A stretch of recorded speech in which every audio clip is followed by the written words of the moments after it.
What's going on, everybody? Welcome back to JJD TV. I'm your host Josh, and we are here for a amazing little Canada Day special. It's July 1st. For those of you around the world who aren't very familiar, or those of you who are, who obviously know, July 1st here in Canada is Canada Day, and we thought it would be a perfect way to celebrate the day with bringing an absolute weapon on the channel in Adrian from Rabona TV. Obviously, he's a fantastic YouTuber. You guys are probably very familiar with him. He's Canadian, and it was a fit. Every time we do Canada content on the channel, you guys usually mention Adrian, so it's, I had to persuade him a little bit to get him on here, but I was able to do so, and him and I are going to come together, collab, and do a best 11 for the Canadian men's national team of all time. So we basically had a little formation we threw together. I reached out and talked to some more experts on some of the players who played in the past before either one of us were really born. But we were able to get together. We put our 11 together, and we're going to share with you guys now. So hopefully you guys will sit back, enjoy, and celebrate Canada Day.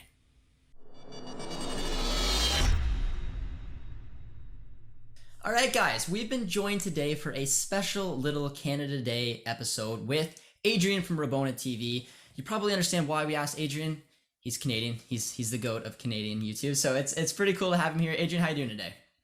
I'm doing well. Thank you for having me on here. I do feel like I have a little bit of imposter syndrome here because I am not a very good Canadian football fan. So you're going to have to do a lot of the heavy lifting here, Josh. I gotta say I was partial to European football growing up. So there's a few instances where I think that you're going to have to sort of carry the weight of this team. That's okay. That's okay. It's a tandem theory. Canadians like to help out each other, and that's why we're here. But we thought today for a Canada Day special, because Canadian football is obviously doing pretty well. The Canadian team looks very good. Adrian and I are excited about it, so we figured we'd come together today and try to do our best ever starting 11 for the Canadian men's national team. Got players from all kinds of different generations, including some obviously ones that are in this squad. So I guess without further ado, happy Canada Day to everyone. This episode is going out on Canada Day, and we will get right into it with the goalkeeper. Now, before that, I guess we could say the formation. Now, all these players aren't going to naturally fit into an exact 4-4-2 or however do it. We kind of try to do it in a 4-2-2-2 where it's 4 defenders, 2 kind of central midfielders, CDMs, 2 kind of attacking-ish midfielders, and then 2 strikers. So that's a formation we kind of went with. And for the keeper, we went with Craig Forrest. Craig Forrest, obviously a fantastic keeper over the years. Borussia could have maybe gave him a run for his money, but considering he was a starting keeper when we won the 2000 Gold Cup, he was the most valuable player, keeper of the tournament. He was absolutely fantastic, has experience, and is the first Canadian to play in the newly formed Premier League in 1992. A lot of good experience, and he's kind of the pedigree of keepers when it came to Canada. So I feel like it was a no-brainer to include him, even though Borussia, in my opinion, has been a fantastic keeper, a lot of caps as well. But for me, Craig Forrest has just nipped it, and some of the other people I talked to, they agree with that as well. So that is the Canadian men's national team best 11 keeper as we roll on to the right back. Yeah, and for the right back, Josh, and I guess I agreed as well. We've gone with Mr. Paul Andrew Stalteri, who he's played for some fairly notable clubs in Europe, hasn't he? I remember growing up watching Sportsnet Soccer Saturdays in the morning with Jerry Dobson, absolute legend. I'm sure some of the Canadians will remember him. Yeah. And he would always point to Paul Stalteri because, of course, he was playing with, I believe, Tottenham in England and Fulham as well at one point.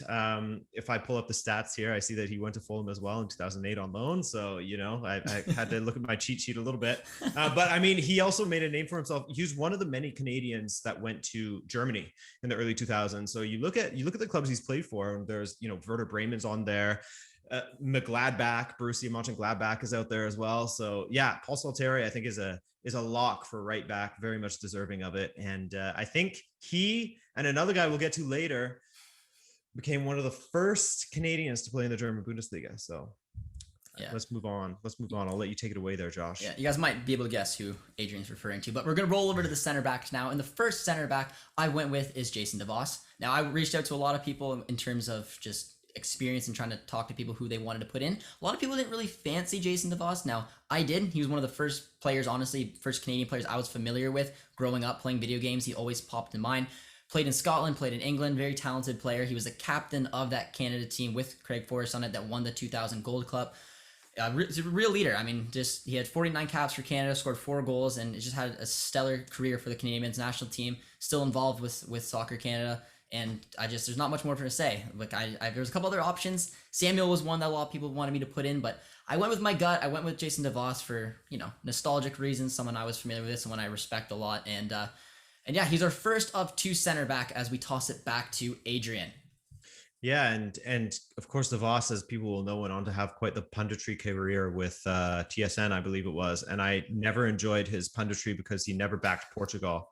Him and Craig Forrest both were never believers in Portugal. So I definitely have a bit of a grudge against those two, and I will never forgive them for it. But anyway, the next center back that's been selected for our Canadian all-time 11 is another guy, the other dude that we referenced about playing in Germany in the Bundesliga.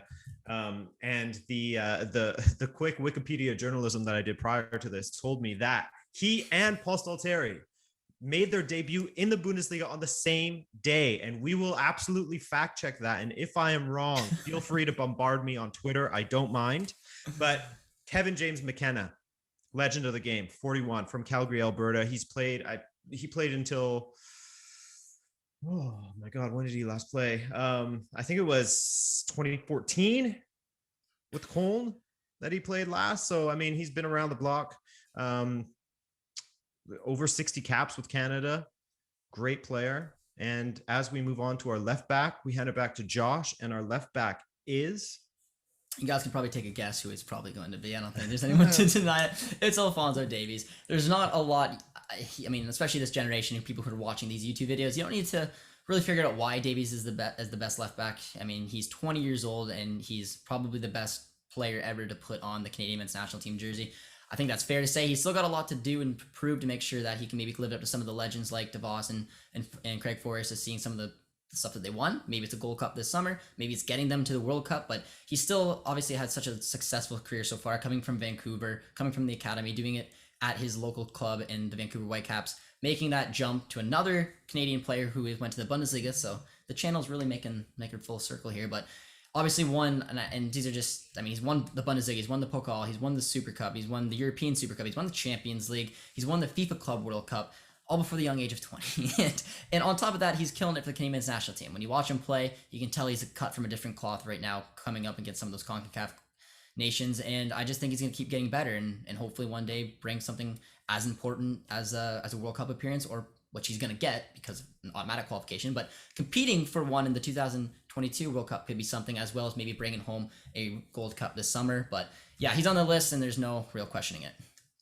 No, absolutely not. I don't think that anyone will argue with that. He's becoming one of the best left backs in the world, / wingers, attackers when he plays for Canada. It's fun seeing some of those players who play a different position for their national side as they do at the club level. So it's nice seeing Davies get to play winger or attacker more, just as he would do oftentimes with Vancouver Whitecaps. But anyway, the next player that we're going to look to is one that I, of course, am very familiar with because, I mean, he cut his chops in Europe, Atiba Hutchinson. Fantastic central midfielder. I mean, at the tender age of 38, he's one of those guys that's, sort of pushing the limit of how late players can play into their 30s.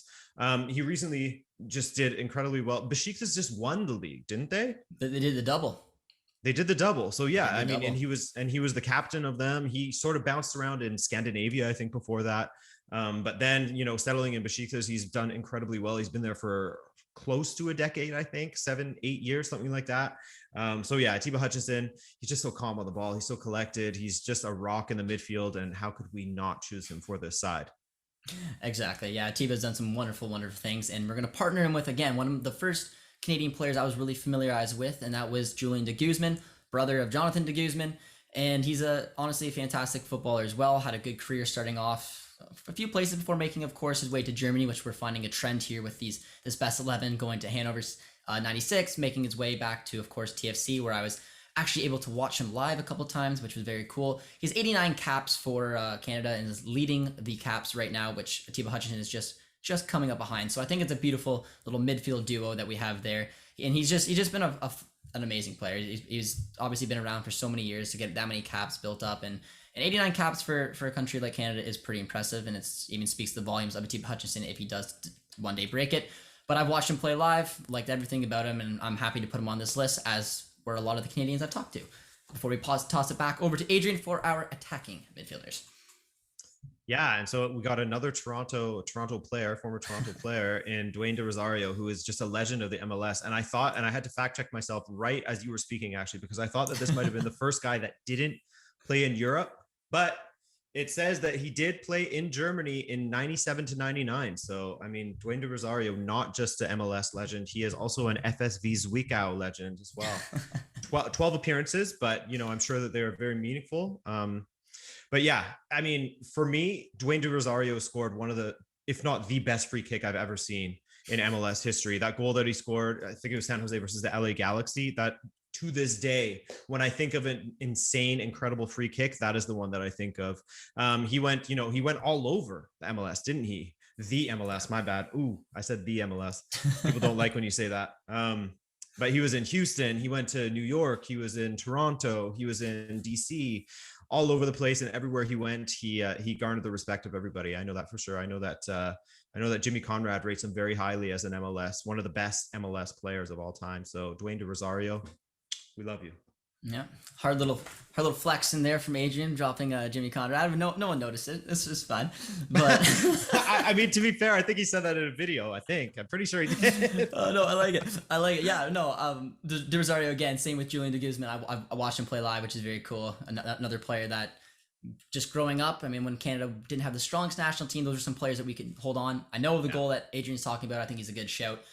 Next, partnering beside him in the attacking midfield was Alex Bunbury, who obviously is a fantastic player and had a great career for the Canadian men's national team.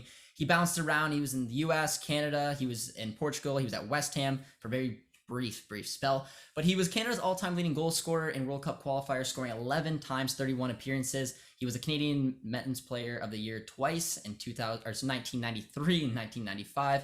And he was put into the Soccer Hall of Fame in 2005. That was the stat I had to double check with. But yeah, when I was talking to some of the Canucks abroad friends and some of the fellow Canadians, he was someone that was very highly regarded. As someone who I was obviously never saw actually play, but he was very, very highly regarded. Was in everyone's best 11 who I reached out to see who would be in it. So I think it's natural to have him in here. His pedigree, his numbers speak for themselves for the Canadian national team. He did some amazing things, and he's honored to be partnered beside Jonathan Guzman, and Atiba Hutchinson, and Dwayne De Rosario in our midfield as we throw it back to Adrian for the first of two strikers.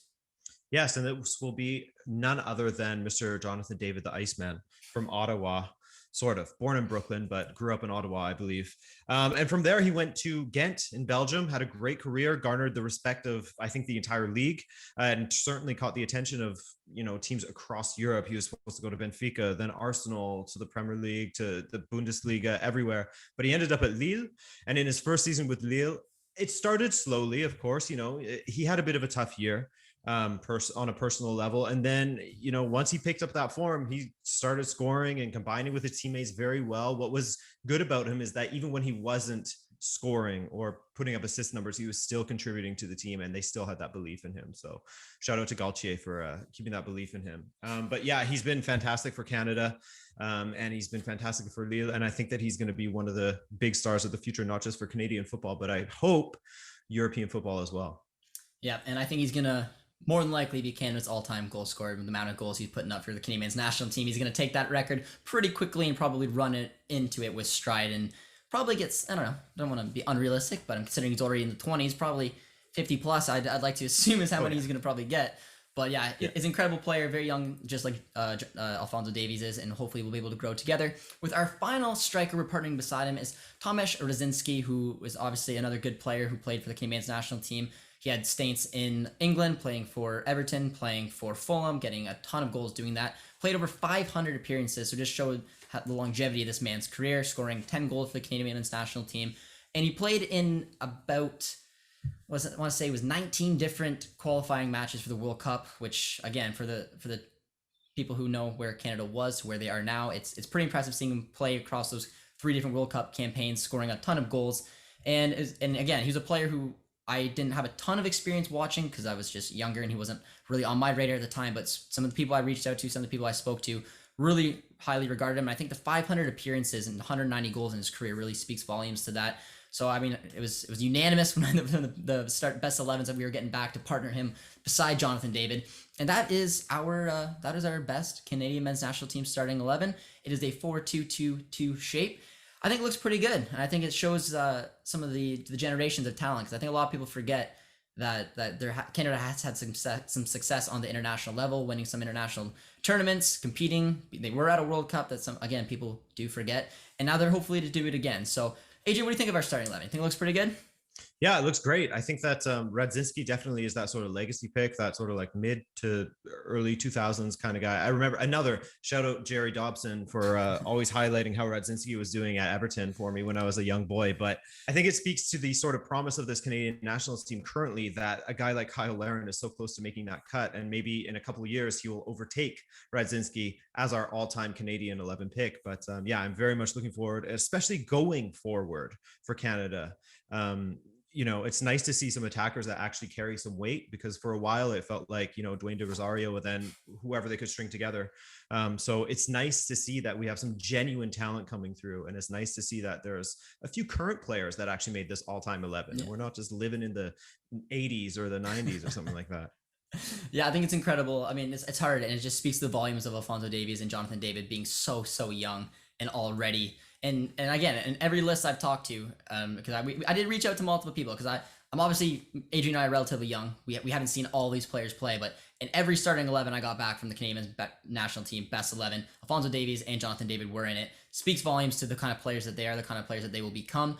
Kyle Larin, again, is an excellent player, and I do think one day, if he keeps it up and maybe gets a big move to maybe a top 5 league, he's got the chance of getting in there as well. But obviously, if you guys don't agree with this, feel free to put it in the comments. This was a bit of a best 11 where I was trying to take in information that we got from some friends, some other people that we reached out with. Me and Adrian putting our 2 cents in. And I'm curious to see what you guys say. There's a lot of other names that could have been on this list that weren't on there. Feel free to put them in the comments. Talk about it there. But I felt like this was a fun little Canada Day special. I was very excited to have Adrian come back on the channel and talk about it, and hopefully, give a little love for Soccer Canada, Canadian soccer. I know people don't like that word if you're not from North America, but you know what? We're going to do it anyways. And hopefully we'll be able to compete for the Gold Cup as well as the World Cup qualifiers, and hopefully sneak into back-to-back World Cups, which would be incredible. So Adrian, one last time, we really appreciate you coming on. Anything you want to say before we head out? No, I just want to say thank you for your patience in that very slow start that I had to this starting 11. I felt like I wasn't on form, but I found my stride in the latter half, and so I'm happy. Thank you for having the belief in me, and for having me on here. I very much appreciate it. Awesome. All right, guys, we appreciate it. I guess happy Canada Day, and me and Adrian will definitely be enjoying it. Proud of our country, and hopefully we'll be able to compete for some tournaments coming up and enjoy it with you guys. Take care, guys, and we'll see you soon. Happy Canada Day.